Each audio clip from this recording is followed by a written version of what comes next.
Hey guys, and welcome back to Logistic Regression in Python. In this lecture, I'm going to give you guys an explanation of all the variables I use, not only in this course, but all throughout my machine learning and deep learning courses. I made this lecture almost a few months after the course was originally released, because I get questions from time to time asking me to explain them. The reason it might be a little bit confusing is because everyone seems to use slightly different symbols, and sometimes we end up with the same symbol for different things. This lecture is meant to clear up that confusion. The first thing I want to talk about is input sizes. Usually I use n to be the number of samples and d to be the number of inputs per sample. As an example, if I measure the height of 10 students to get the average height in my class, that means n equals 10. If I measure height, width, and girth to try and predict percent body fat, let's say, that means d equals 3 because my three features are height, width, and girth. When you put these together, that means my data matrix, X, is an n by d matrix. This is just convention.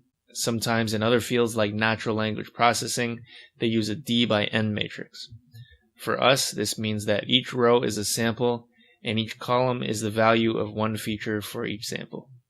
You know that when we train a model like logistic regression, each input X has a corresponding target Y, so there must be n Ys. This means that if we take all the Ys together, it's an n by 1 matrix.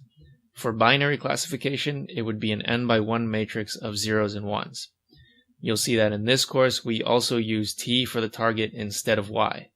This is easy to understand because the word target starts with T. The reason we use T instead of Y is because we now use Y for something else. In particular, we use Y for the output of the logistic regression model. Remember, the real interpretation of the output of the logistic regression model is the probability of Y equals 1 given X. But you can see that this takes a lot longer to write, so we usually just shorten it to Y. You can see how this might be confusing because Y is used for two different things. The next thing that might get confusing because we have so many names for it is the cost function. As you know in machine learning, we try to formulate a cost function and then minimize it with respect to the model parameters. But sometimes we call the cost function the error function or the objective function. We always want to minimize the cost or error function, which is easy to understand semantically.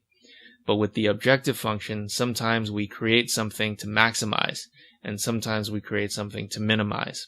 This is just a trivial flipping of signs.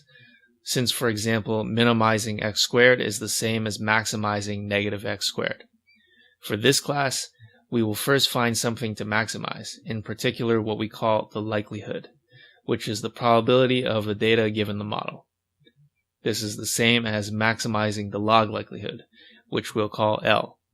Sometimes we use the letter J for the objective function. This is actually quite common in the literature. And sometimes we just make it the log likelihood, which is something we want to maximize.